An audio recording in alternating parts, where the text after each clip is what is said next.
தேர்தல் செயல்முறைகளை எளிதாகவும் நம்பகமானதாக மற்றும் வெளிப்படைத்தன்மையுடனும் மாற்ற இந்திய தேர்தல் ஆணையம் கடந்த 6 மாதங்களில் 28 புதிய முன்னெடுப்புகளை மேற்கொண்டுள்ளது.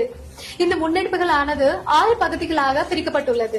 அரசியல் கட்சிகளுடனான இணைந்த செயல்பாடுகள், தேர்தல் முறைகளுக்கான தூய்மைப்படுத்துதல், தொழில்நுட்பத்தின் பயன்பாடு, வாக்காளர் பட்டியலின் துல்லியம், வாக்களிப்பதை எளிதாக்குதல் மற்றும் திறன் மேம்பாடு ஆகியனவாகும். இந்த காணொலியில் இந்திய தேர்தல் ஆணையத்தால் பதிவு செய்யப்பட்ட அங்கீகாரம் பெறாத அரசியல் கட்சிகளில் தற்போது செயல்பாட்டில் இல்லாதவற்றை பதிவு செய்யப்பட்ட கட்சிகளின் பட்டியலிருந்து நீக்கம் செய்ய மேற்கொண்ட நடவடிக்கைகளை பற்றி காணப்போகிறோம்.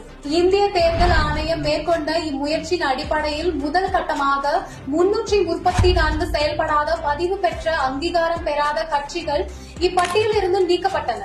இந்த நடவடிக்கையானது கடந்த 2019 முதல் ஒரு தேர்தலில் கூட போட்டியிடாத அரசியல் கட்சிகள் மீது மேற்கொள்ளப்பட்டது. தற்சமயம் 2ஆம் கட்டமாக 476 அரசியல் கட்சிகள் அடையாளம் காணப்பட்டு அவற்றில் 474 கட்சிகள் பதிவு பெற்ற கட்சிகளின் பட்டியலிலிருந்து நீக்கம் செய்யப்பட்டுள்ளது. தமிழகத்தை பொறுத்தமட்டில் இதுவரை அத்தகைய 64 அரசியல் கட்சிகள் நீக்கம் செய்யப்பட்டுள்ளன. இதுபோன்ற இந்திய தேர்தல் ஆணையம் தொடர்பான மேலும் புதிய தகவலுக்கு எங்களது அனைத்து சமூக ஊடக தளங்களை பின்தொடரவும் மற்றும் சப்ஸ்கிரைப் செய்யவும்.